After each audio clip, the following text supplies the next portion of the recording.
วัสดีเช้าที่เมืองนายนะครับวันนี้ก็พบกับผมใจรัฐเมืองนายนะครับวันนี้ก็ผมใจรัฐเมืองนายก็จะพาคุณผู้ชมไปเที่ยวเมืองลังคือนะครับตอนนี้ก็กำลังเดินทางนะครับกำลังจะออกจากเมืองนายนะครับตอนนี้เมืองนายก็หนาวนะครับอากาศหนาวแล้วก็ตอนเช้าจะมีหมอกปกคลุมด้วยความหนาวเย็นน่าจะอยู่ประมาณ10 องศานะครับองศาแล้ว60 ไมล์หรือรัดเย็นอากาศเย็นระหว่างทางก็จะได้เห็นบ้านเรือนของชาวบ้านจะได้เห็นคนไปได้ไปชวนกันนะครับ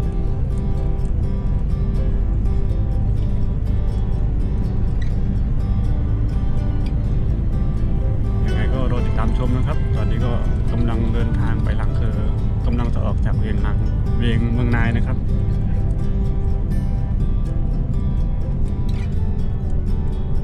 ผมใจรัฐเมืองนายจะพาคุณผู้ชมไปเที่ยวเวียงลังคือว่าบรรยากาศจะเป็นยังไงนะครับรอติดตามชมนะครับระหว่างทางก็ชมวิวไปพร้อมๆกันนะครับ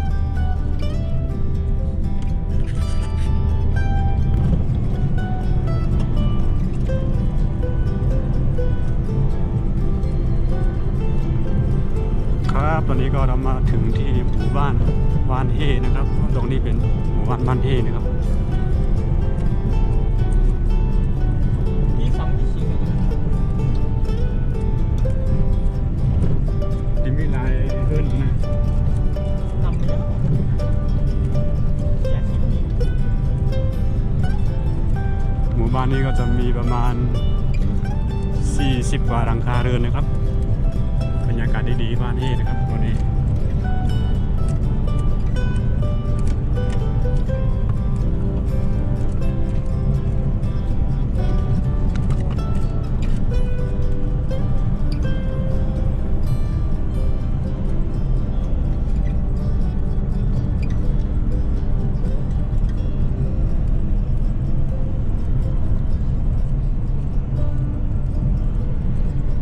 ตอนนี้ก็จะเป็นเวลาอยู่ประมาณ8 โมงเช้านะครับ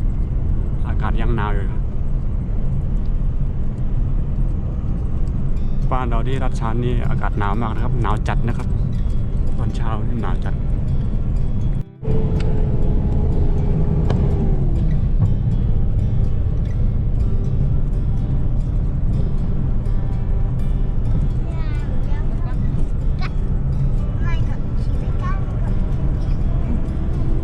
อาบน้ำเลยเนาะร้าน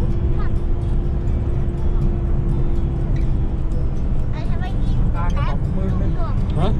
ของมือ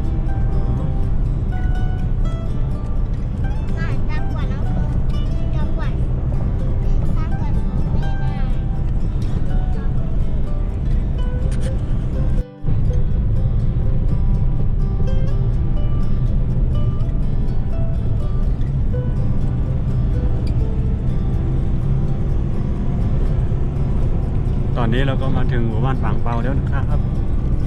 ข้างหน้าเรานี่นะครับหมู่บ้านปางเปานะครับเคยมาถ่ายแล้วครั้งหนึ่งนะครับตอนนี้บรรยากาศ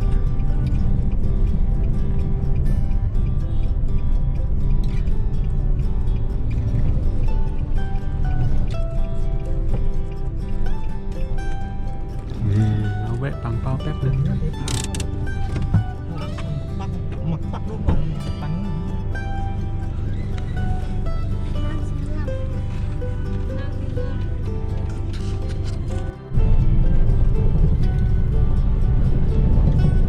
ตอนนี้ก็ออกจากหมู่บ้านปางเปามาแล้วนะครับนี่บรรยากาศตับสุยา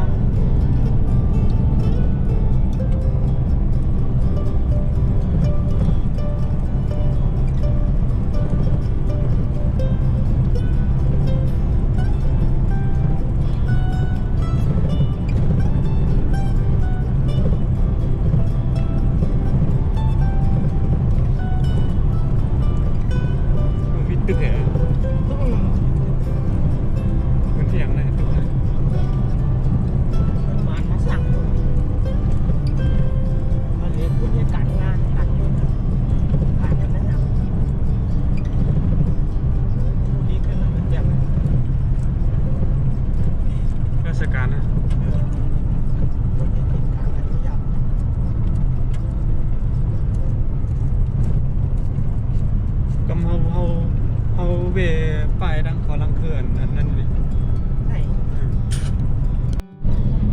นี้ก็ถึงลังเคอแล้วนะครับเนี่ยข้างหน้าเรากำลังจะเข้าเวียงลังเคอนะครับ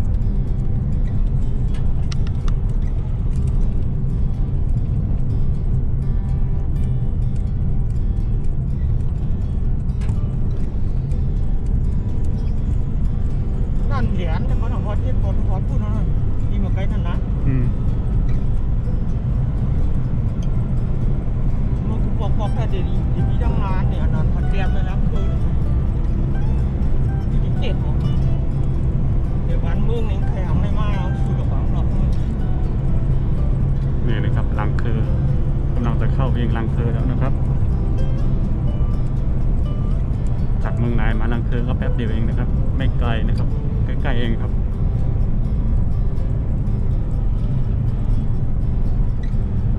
ไม่ถึงชั่วโมงครึ่งชั่วโมงกว่าๆก็ถึงแล้วจากเมืองนายมาลังเคอนะครับ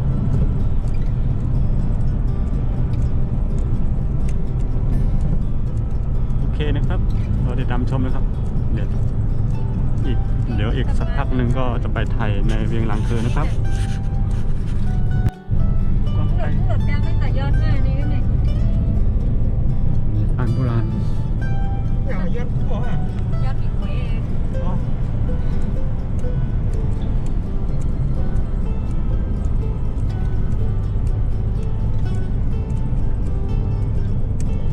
ตอนนี้ก็เข้ามาที่เวียงลังเคอแล้วนะครับอันนี้เวียงลังเคอบรรยากาศก็ดีนะครับ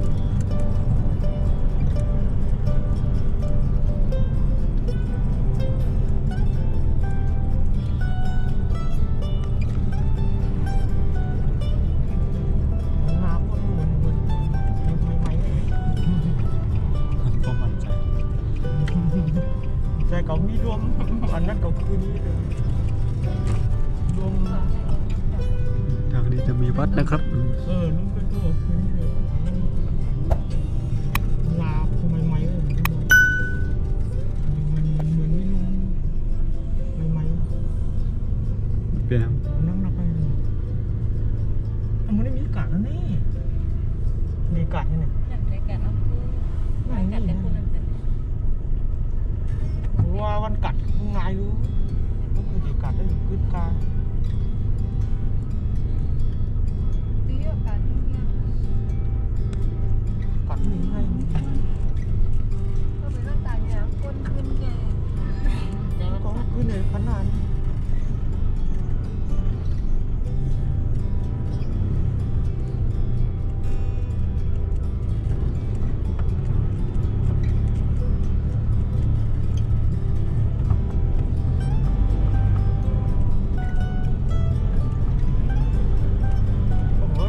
ฝันเขาเสียงมันเรียนเลย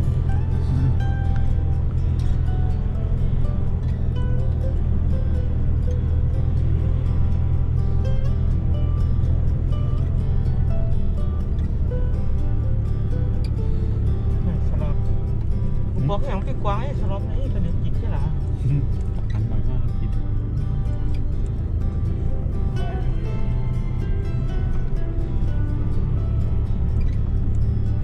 อีฉางมันว่า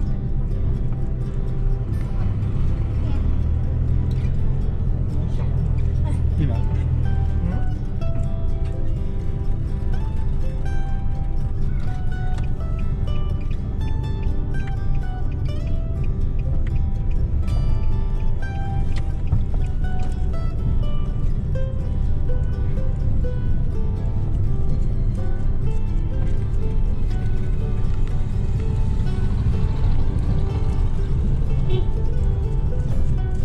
ตอนนี้ที่คุณผู้ชมเห็นอยู่นี่ก็เป็นบรรยากาศเวียงลังเคอนะครับ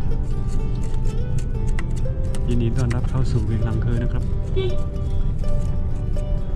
บรรยากาศดีๆจากเวียงลังเคอนะครับ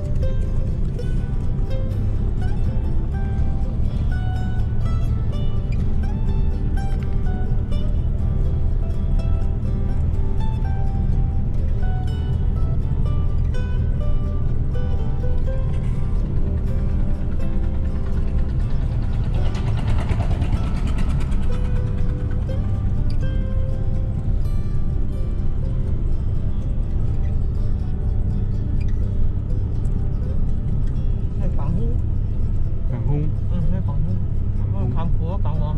อ๋อ ปุ่นปางยานผมจะ หมู่บ้านปางฮุงตอนนี้ก็อยู่ในหมู่บ้านปางฮุง คงยาน อ๋อในลังคือนี่ก็เป็นเวียงที่มีเสน่ห์เวียงหนึ่งนะครับ ในรัชฉานนี้จะมีนักร้องชื่อดังอยู่ลังคือนี้นะครับใจที่เสียง ชื่อนักร้องใจที่เสียง น้ำเต็ง นี่นะแม่น้ำเตียงนะครับสุดยอดบรรยากาศนะครับ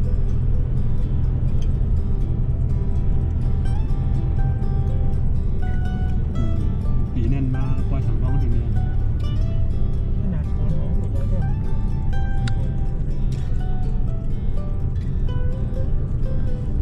ไอ้ยุ่งโม่ยุ่งกว่าถังเนี่ย บัวฟ้า บัวนั่นไอ้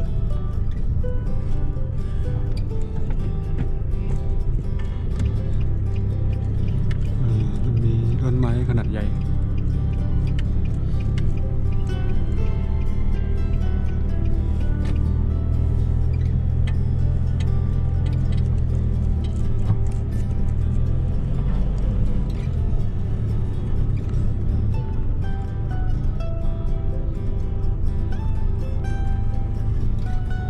ถ่ายภาพขึ้นหน้าขายอิน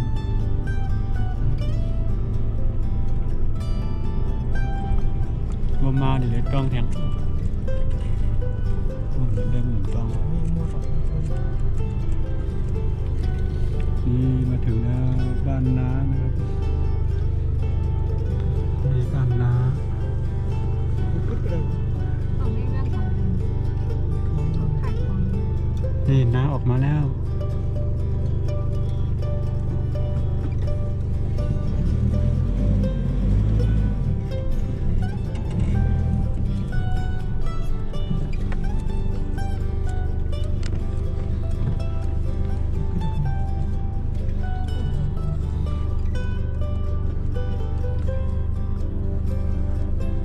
ฮาร์ดที่ขึ้นเบียร์เนี่ย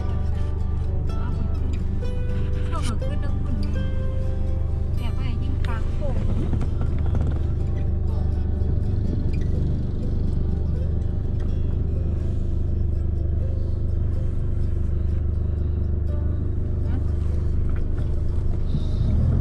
มาถึงบ้านน้าแล้ว หยิบ ครับ ล้างเครื่อง หยิบหมก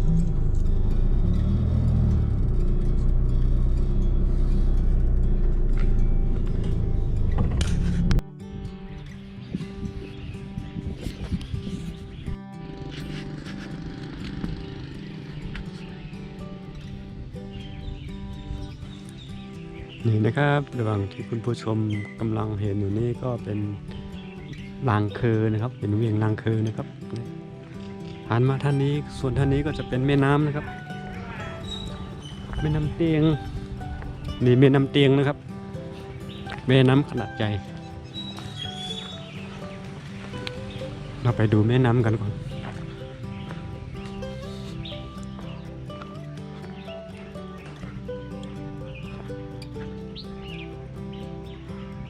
นี่แม่น้ำนะครับชาวบ้านจะมาอาบมาใช้ซักเสื้อผ้าอะไรก็ว่าไปน้ำใสไหลเย็น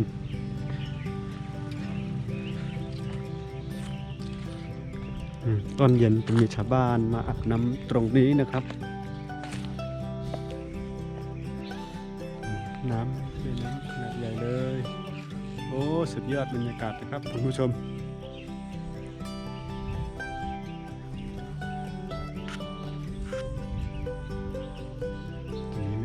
จะมีภูเขานะครับสุดยอดบรรยากาศนะครับ ตอนเย็นก็จะมีชาวบ้านมาอาบน้ำตรงนี้นะครับซักเสื้อผ้าแถวๆนี้แล้วก็กระโดดลงน้ำก็แต่ไม่ลึกเท่าไหร่นะครับประมาณอกประมาณเอวนะครับ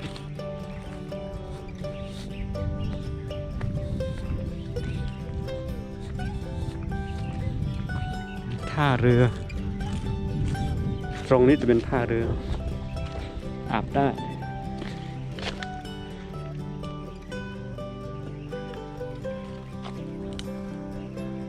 ที่นี่เขาจะเรียกว่าน้ำเตียงนะครับภาษาไทยใหญ่โอเคนะครับเราไปต่อนะครับ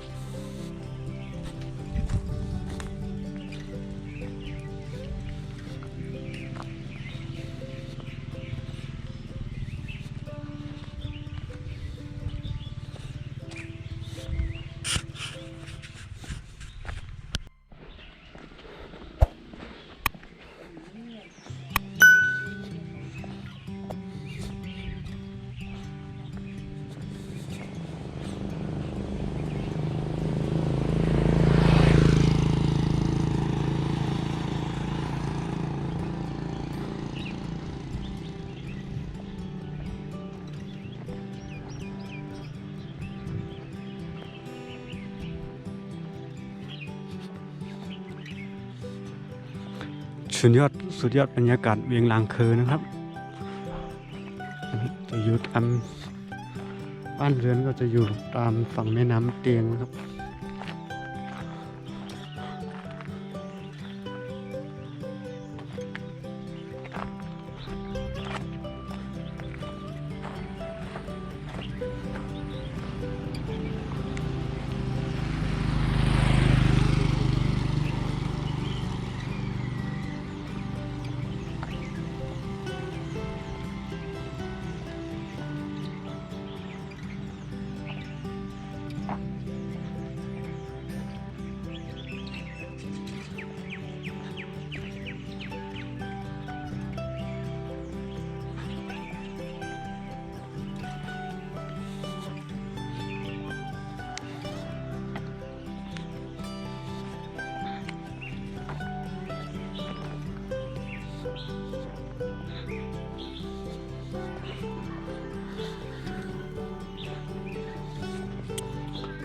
โอ้ข้างหน้าเราจะมีร้านยำหัวหมูนะครับร้านยำ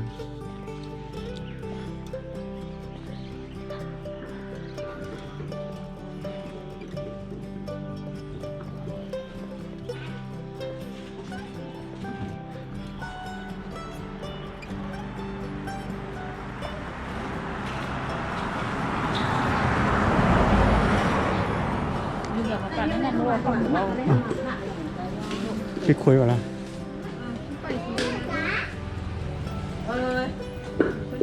ลูกทางเดี๋ยวเขาบอก ร้านยำร้านส้มตำ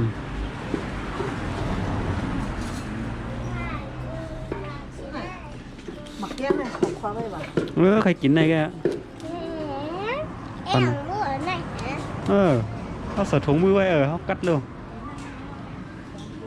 ไม่หวานสักทีหรอ หาพี่คุยกันหมด ไม่ได้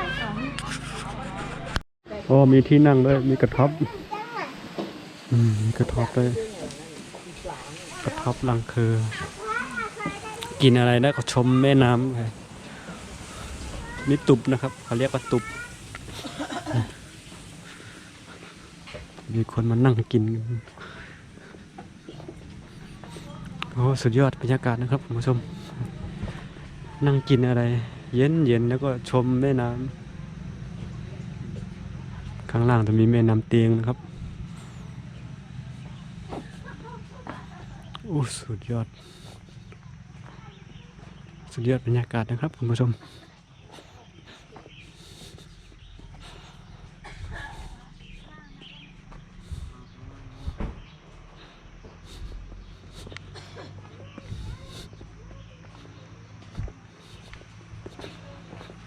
ที่นั่งครับนั่งนึก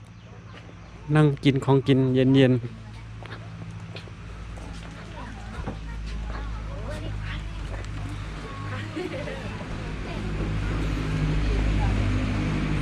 โอ้มีเยอะนะครับ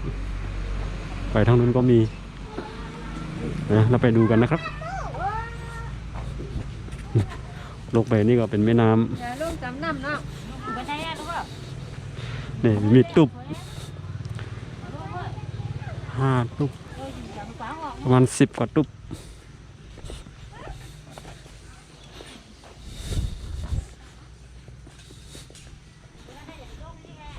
สุดยอดบรรยากาศนะครับ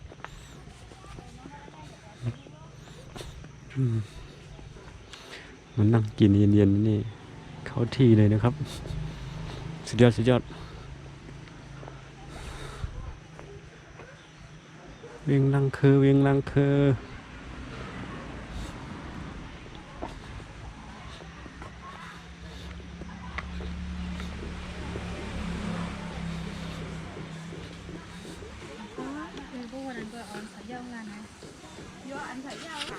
เราไปดูแม่น้ำกัน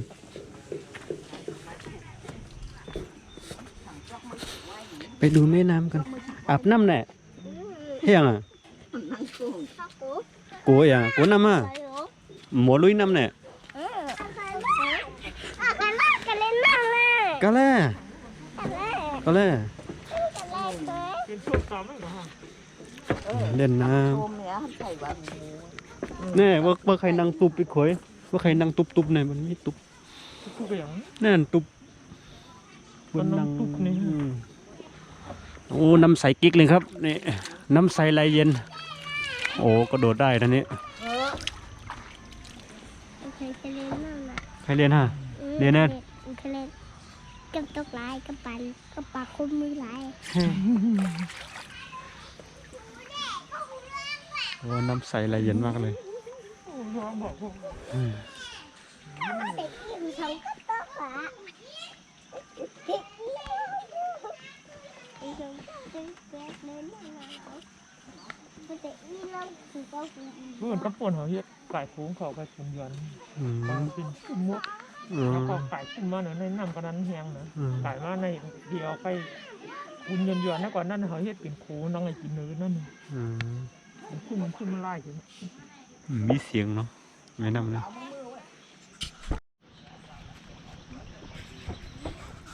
นี่นะครับสุดยอดบรรยากาศน้ำเตียงแห่งเวียงลางเคอนะครับน้ำใสไหลเย็นนะครับสุดยอดสุดยอดนี่นะครับริมผังแม่น้ำก็จะมีตุบๆนะครับนั่งกินของกินเล่นสุดยอด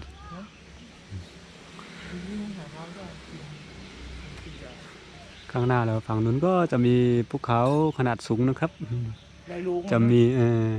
ได้ลุงร่างโคนมั้ง ดอยขนาดใหญ่ดอยหลวงลังคือนะครับจะมีหมอกปกคลุมยอดเขานะครับ มองภูเขาไม่ค่อยชัดฝั่งโน้นนะครับไม่ค่อยชัดแต่ฝั่งนี้ชัดอยู่นะครับฝั่งโน้นไม่ค่อยชัดสุดยอดบรรยากาศแห่งลังคือนะครับ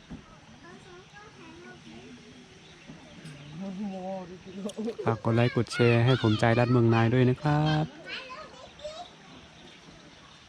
สุดยอดสุดยอดพี่เคยมา ที่ขามปวดนั่นปิ้งเชื่อกันนี่เหมือนน่าจะเหลือเด็กปิ้งหมกวกก่อนนี้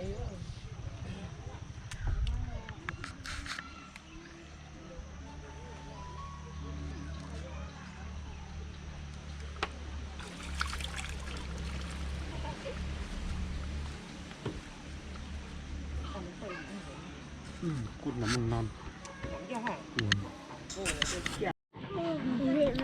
นี่นะครับ นั่งรออาหาร แต่ ก่อน ว่าน่ะนั่นมาด้วยปีนั่นดอกต้นไม้น่ะ นั่งรออาหารก่อนมามันนั่งไหนพี่คุย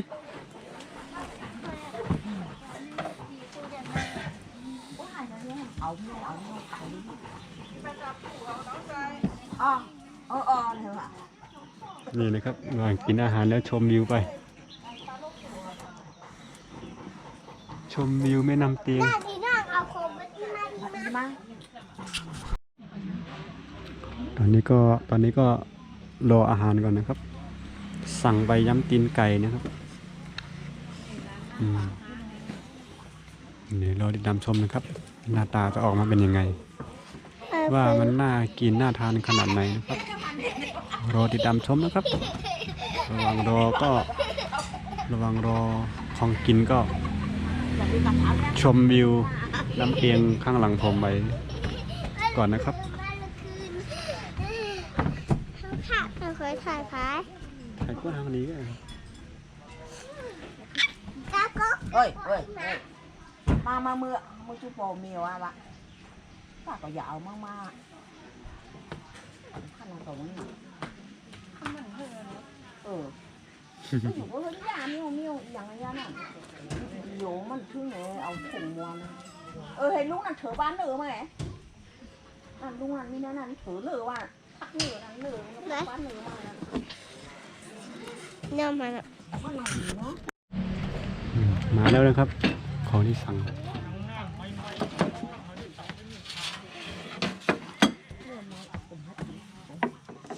อย่าให้ นี่นะครับส้มตำ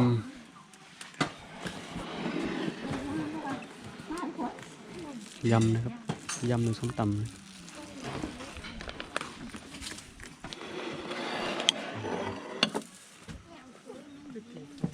โอ้สุดยอดน้ำลายไหลเลยนะครับ เมียไปขึ้นมานั่น นี่ ทำมาคนยกเราเลย จิ้มด้วยลูกพี่คุย พูดถึงจอกเยอะละ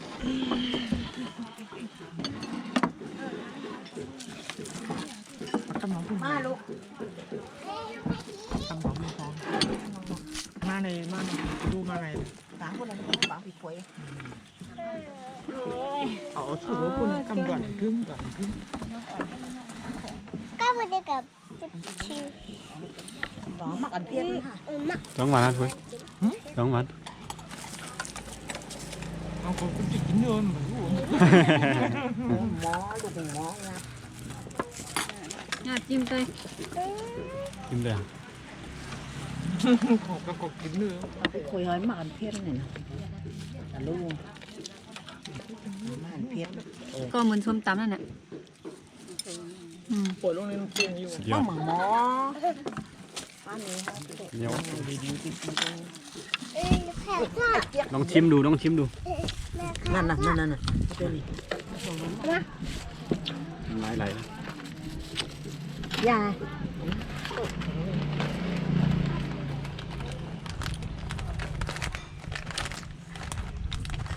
นั่นที่เที่ยง อร่อย dạ là đi luôn เผ็ด trong người gần các bạn เผ็ด cái khối mắc là ẩn tiên ก็กินของหัว chín này อร่อย tôi còn mỏ nghe ma mẹ nhẹp còn mất thì còn lỡ nhẹp còn mỏ cái khô nào giúp sẽ bên nhà hàng nhẹp หวานนะ bữa mình kiếm cơm พอเขาเรียกกินเนื้อหวานเขาก็กินเนื้อหวาน เอาเคยชมเอามาเคยชมแม่เลย con khơi nước à sao phải nước bắn sao phải đi lắm เอาจองเลยอ่ะ phải đạp mặt ăn tiên đi lắm เอาได้หมักเพี้ยโดนั่นเหรอเนี่ยเอากินข้าวกับหมักเพี้ยโด เป็นหุบกินอะทั้งพ่อ แล้วเอาตำหนังล้วนมันพวกอะ การกินหมด má mẹ mèo này quên thế này má mẹ chắc bệnh nông này chị quên thế ไม่ này พออย่างนั้นริบริมเลยโซ่ มันกินนะ ở kia này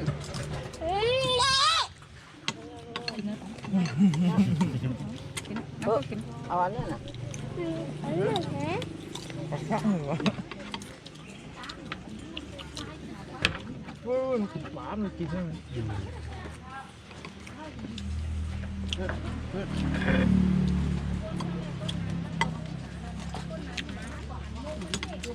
thế nó mò kiếm quay nữa nè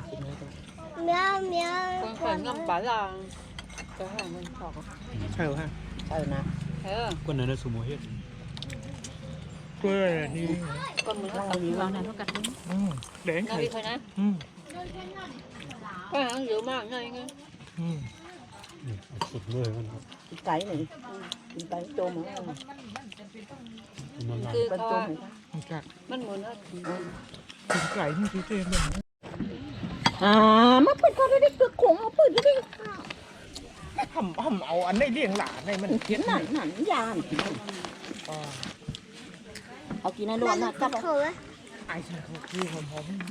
ข้าวโพด เขาโคปล่อยเห็น อร่อยอร่อยสุดยอด ปล่อยเห็นหาปากนะปากไข่ สุดยอดของความอร่อย กินไก่ กินไก่ ตำกินไก่ตำให้ตำเสียงว่าตำอย่าง คุณ ว่า ตำนี้เราถ่ายบ้าง จะให้อยู่ว่าตำยังไม่ทำ จอกกินนะลูกจอกกินกล้วยนะจอก กินมาก อยากหนาฮัดด่ามันเดียว อืม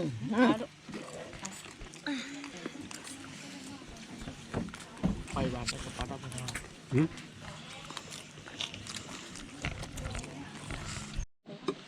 ตีเกี่ยวอะไรเขาก็ไม่เกี่ยวอะไรหรอกก็เกี่ยวหลุมแดง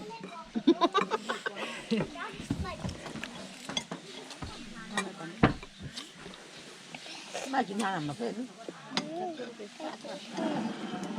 น้ำในใครลึกไปกว่านี้มันไก่เอาไม่กว่าอย่างด้วย ถือบางทีเปิ้ลสอนไม่อันดึกอ่ะ ก็แนวว่าปนหัวว่าเป็นคืบ2คืบนี่ ให้กินข้าว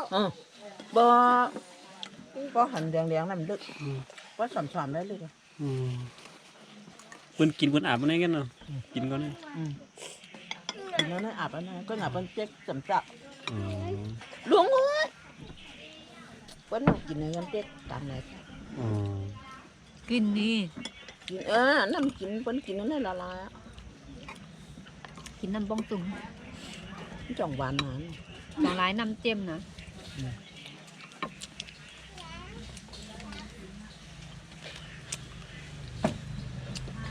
ได้ข้าวกินก็เหลือข้าวให้กินนะ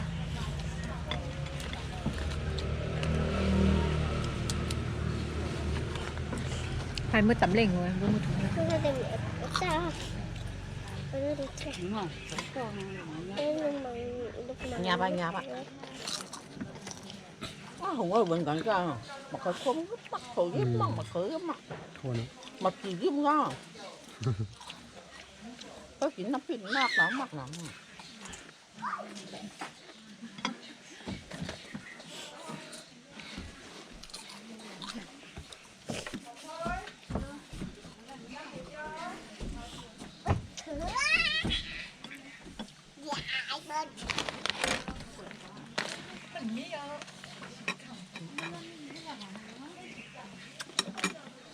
cái kiểu này có bán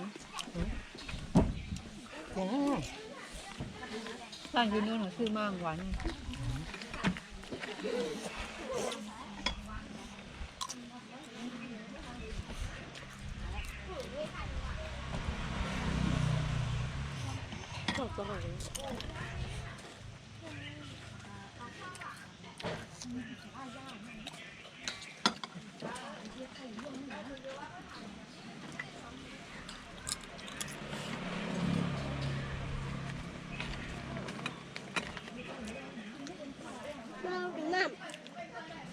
Đi lên nha.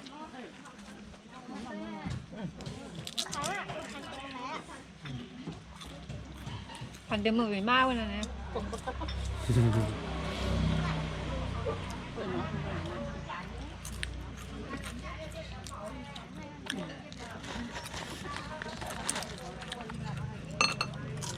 Đừng có nghe.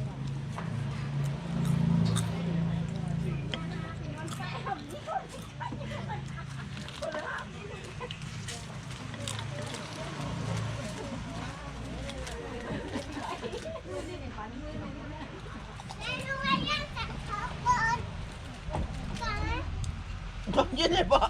Hả? Má dán cầm chuông bên. Bên vai người à. Bên để lại rồi. Lúc mà dán cầm chốt.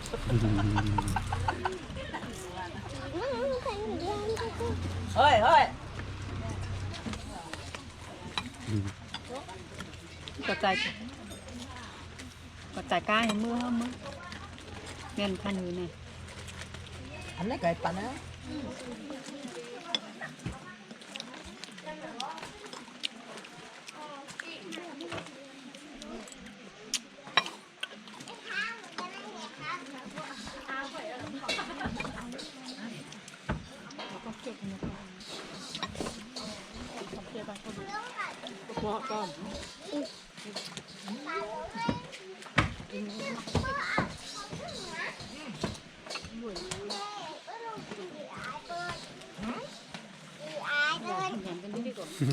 Thôi cả tại ba nha ba nha cái ạ cái chưa nè bị lốt đây á Khởi kính ngự. kín đấy nghe được à mà bố mẹ chẳng ăn mưa Ôi, nó làm mà hôm ạ.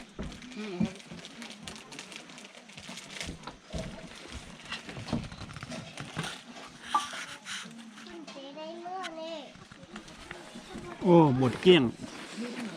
สุดยอดของความอร่อยทีนี้ก็กลับบ้าน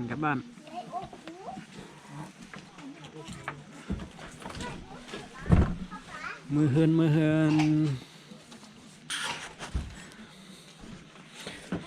มีวินเนาะนี่นะครับเมนูมีครบเลยครับ ที่เอาหลังอันนู้นหลังจ้อยอย่างเงี้ย นั่นฝังน้ำ นั่น เปียง อันนู้นหลังจ้อยอย่างเงี้ยนี่เอาทางจ้อยกันแหละ เนี่ยลาบอีสานก็มียำไข่ไก่ก็มีนะข้าวเส้นน้ำก็มียำหูหมูก็มีเนี่ยยำหูหมูอร่อย ย่ำหูหมูเลย ยำหูหมูเนี่ยอร่อย อันนี้ก็นะยำหูหมู2 เหง 2,000 จัด อันนี้อยู่ตรงกับหูหมู คือตำหูหมู 1,500 จัดโอ้สุดยอดอันนี้โอ้ปลาก็มีปลานึ่มมะนาว 5,000 จัด 4,000 จัด 5,000 จัด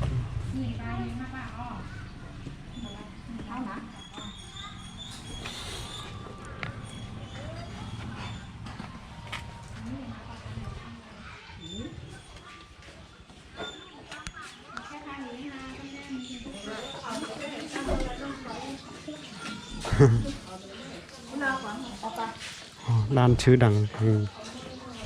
คือนะครับ สุดยอดความอร่อย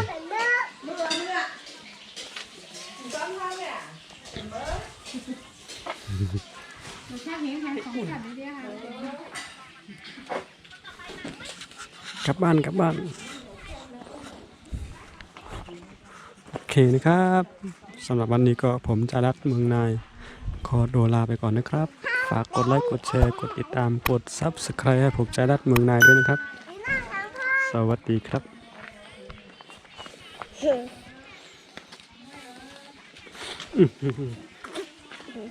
หอมใจ